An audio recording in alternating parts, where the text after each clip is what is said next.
Olá pessoal, eu sou o Wellington e nessa aula de exercícios de funções de várias variáveis eu vou trazer alguns cálculos de limites e eu vou trazer três, né, limites na realidade para calcular, e cada um desses limites tem uma característica diferente. Então esse primeiro aqui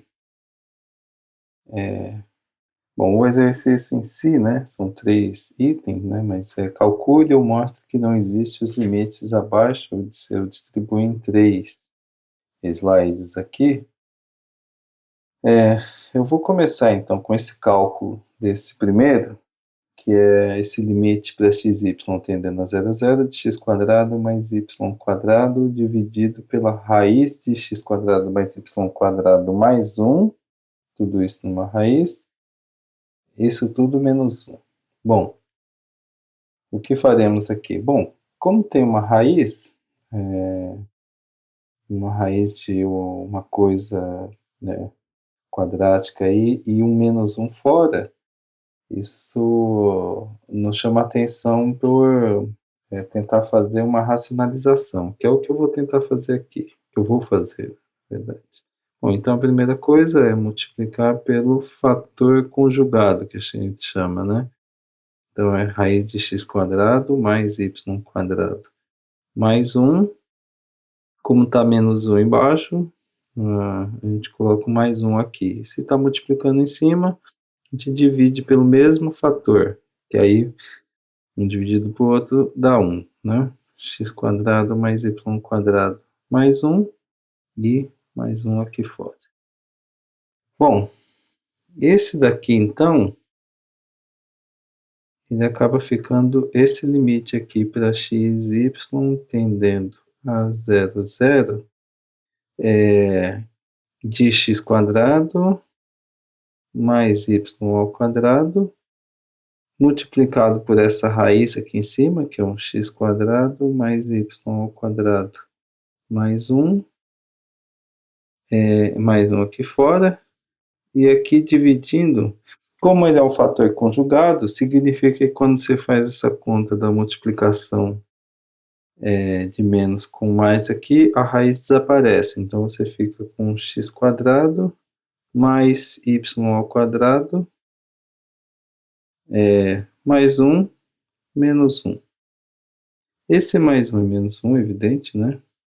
Vai cortar, e então o nosso limite fica limite para x e y tendendo a origem 0, 0 de x² mais y² raiz de x² mais y² mais 1 aqui fora, tudo isso dividido por x² mais y². Bom, é evidente, né, que podemos cortar aqui, porque x e y não são ambos nulos, na verdade não são nulos, né?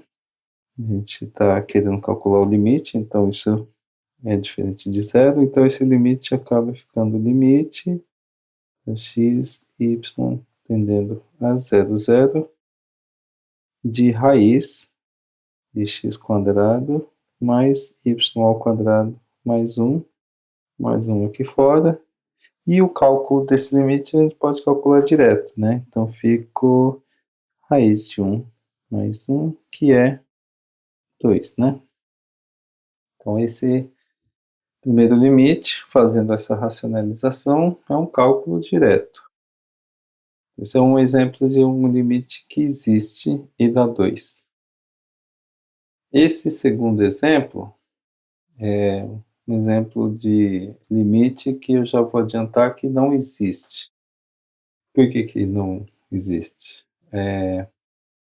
Teoricamente, o que vamos fazer aqui é encontrar dois caminhos pelas quais esse limite, quando a gente se aproximar ambos os caminhos que eu vou colocar aqui, vão dar limites diferentes, por isso não vai existir. Bom, por que que eu sei disso? A princípio, uma pista olhando para o limite aqui, eu estou vendo um x com potência 1 e y potência 4. Então, é como se você conseguisse no máximo a potência 5 aqui. O de baixo, você tem um y elevado à oitava. Então, você tem uma potência maior embaixo. Não necessariamente isso funciona, mas isso ajuda a entender se pode existir ou não. Quando você tem potências embaixo maiores, ou uma combinação em que você tem uma potência meio parecida em cima e embaixo, significa que é bem provável que não exista esse limite. O terceiro limite a gente vai entender melhor por que isso funciona. De qualquer forma, a ideia aqui num primeiro momento, a gente tentar achar um caminho de modo que esse limite dê um valor, né? Não importa qual o valor, mas desde que dê algum valor aí. O próximo, a ideia é arrumar um outro caminho, uma curva, né? De modo que o limite seja diferente. Então, vou começar aqui com uma curva, vou escolher como gama de t, escrever gama de t, e essa gama de t é definida como t e t, ou seja, é a identidade. Nesse caso, o nosso limite fica t tendendo a zero, que agora o x de t é t, e y de t é t. Substituindo aqui no limite em cima, se o x é t, a gente fica com t aqui, e o y a t fica com t a quarta. Embaixo fica o t quadrado mais t elevado a 8. Então aqui a gente fica com o limite t tendendo a zero de t elevado a quinta. E embaixo eu vou colocar um t quadrado em evidência. Então ficou 1 mais t elevado a sexta. Então esse limite aqui, para t tendendo a zero, a gente corta o t quadrado com a potência de cima, viu? A gente fica com t ao cubo dividido por 1 mais t elevado a sexta. Quando t tende a zero, evidentemente que esse limite dá zero. Eu vou então escolher a segunda parte, vou chamar a segunda curva, vou escolher ela como sendo t a quarta t. Por que essa t a quarta t? Eu quero que a potência de baixo como tem uma variável agora, eu quero que a potência de baixo fique igual à de cima. Se for igual, eu consigo cancelar os t's e aí vira uma constante. Bom, então nesse sentido, o limite para t tendendo a zero aquele limite original de cima fica, então, o x é t elevado à quarta, então a gente fica com t elevado à quarta vezes t elevado à quarta aqui, dividido, o t à quarta ao quadrado fica um t à oitava, mais t elevado a 8, ou seja, esse limite aqui fica t tendendo a zero de t à quarta vezes t à quarta, a gente mantém a base, somos os expoentes, né? T é oitava, t oitava mais t oitava fica 2 vezes t elevado a 8. Então, esse limite aqui fica limite da t tendendo a zero de meio, que é meio. Ou seja, os nossos limites por dois caminhos diferentes, eles deram valores diferentes. Ou seja, logo, o limite acima não existe. Em geral, quando para mostrar que um limite não existe, a forma de resolver é escolher duas curvas, né, ou caminhos que dê diferentes limites. O terceiro caso agora, ele é interessante para mostrar um comentário que estava falando das potências, né? Eu vou colocar a grossíssimo modo, né? A grosso modo, você tem o seguinte nesse limite. Você tem nessa função aqui do limite, né? A parte de baixo tem dois quadrados, mas tem uma raiz, né? Você tira a raiz de dois quadrados. Então, de certo modo, tem uma potência 1 embaixo. E em cima tem dois elementos de potência 1 que acaba ficando potência 2. No fundo, o que nós temos aí é uma espécie de função limitada vezes uma que vai para zero. Então, por que é isso? Vamos mostrar primeiro que temos uma função ilimitada aí. Vou pegar o caso aqui, por exemplo, vou fazer assim. Pegar aqui. Primeira coisa que a gente tem é que o y ao quadrado sempre é maior ou igual a zero, né? Bom, se o y ao quadrado é sempre maior ou igual a zero, a gente aprende na escola, ou colocar bases matemáticas, né? Aqui no UFABC, que se a gente se soma dois elementos numa desigualdade, ela se mantém, né? Então, eu vou colocar, se você somar o x quadrado dos dois lados, você mantém a desigualdade, né? Você tem x quadrado mais y quadrado maior ou igual que x quadrado. E sabemos que a função raiz ela é crescente, né? Então, quando você tira a raiz aqui na desigualdade, ela se mantém. Então, você tem um x ao quadrado mais um y ao quadrado. A raiz disso fica maior ou igual que a raiz de x ao quadrado. Nós sabemos que isso aqui é o módulo de x. E o módulo de x é sempre maior ou igual que x. Além disso, nós temos que, primeiro, isso daí é maior ou igual que x, e fazendo a mesma conta, a gente chega à conclusão que uma raiz de x quadrado mais y ao quadrado vai ser maior ou igual que módulo de x, né? E isso, por sua vez, é maior ou igual que menos x também. Eu coloquei o x e o menos x, porque a gente vai querer mostrar que isso é limitado. Bom, se raiz de x quadrado mais y quadrado também é maior ou igual que menos x, então você multiplica por menos 1, a desigualdade inverte, né? Então você tem que menos raiz de x quadrado mais y quadrado,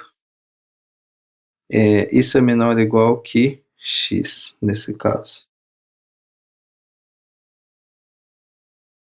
E a conclusão que nós chegamos aqui é que menos raiz de x ao quadrado mais y ao quadrado é sempre menor ou igual que x. Isso daqui, por outro lado, pela parte de cima aqui, é menor ou igual que raiz de x ao quadrado mais y ao quadrado. Isso vale para qualquer x. Então, você divide tudo isso pela raiz, né? O que a gente conclui é que x dividido por raiz de x quadrado mais y ao quadrado, isso daqui é menor ou igual, está entre menos 1 e 1. Essa é a conclusão. Eu poderia simplesmente citar aqui o resultado só e concluir, né? Que tem um resultado que diz que quando você calcula um limite de uma função, 1 tende a zero, e você tem esse limite ou função tendendo a zero vezes uma limitada, então o limite tende a zero. Bom, mas eu vou explicar o porquê disso, né? Eu vou partir dessa desigualdade aqui, né? De x dividido por raiz de x quadrado mais y quadrado entre menos 1 e 1. Então, eu vou começar com esse caso aqui. Se o y é maior ou igual a zero, temos o seguinte: o menos y menor ou igual, a gente multiplica, né? Essa desigualdade, a gente fica então com x vezes y dividido por raiz de x quadrado mais y ao quadrado. isso fica menor ou igual que y, né? E aí, se vocês lembrarem do teorema do confronto, a gente tem o seguinte: pelo teorema do confronto,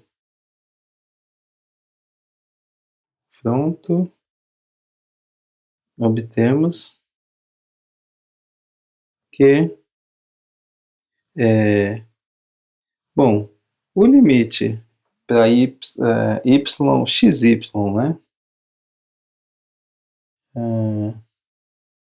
Limite, vou colocar assim, xy tendendo a 0, 0 de menos y é igual ao limite para x, y tendendo a 0, 0 de y. Tudo isso aqui dá zero, implicando no quê? No limite para x, y tendendo a 0, 0 de x, y dividido por raiz de x quadrado mais y quadrado, também dando zero. Isso é o caso y maior ou igual a zero. Se o y for menor que zero, ou menor ou igual a zero, né? A conta é basicamente, praticamente a mesma, tirando o fato que a desigualdade ela se inverte, né? Se o y é menor que zero, você acaba com esse menos y indo para a direita, né? E o y indo para a esquerda. Mas o cálculo é o mesmo, né? Porque tanto a direita quanto a esquerda, os limites vão para zero, então do meio tem que ir para zero. Esse é o teorema do confronto diz. Basicamente, o que está dizendo aqui, se você tem uma função limitada e outra que vai para zero, o limite todo vai para zero por conta do teorema do confronto. Então, toda vez que vocês enxergarem alguma função limitada no meio de um limite, vezes uma função que tende a zero no limite, então o limite todo vai para zero. Certo? Creio que isso daqui te ajude vocês em outros tipos de limites. Então, até a próxima.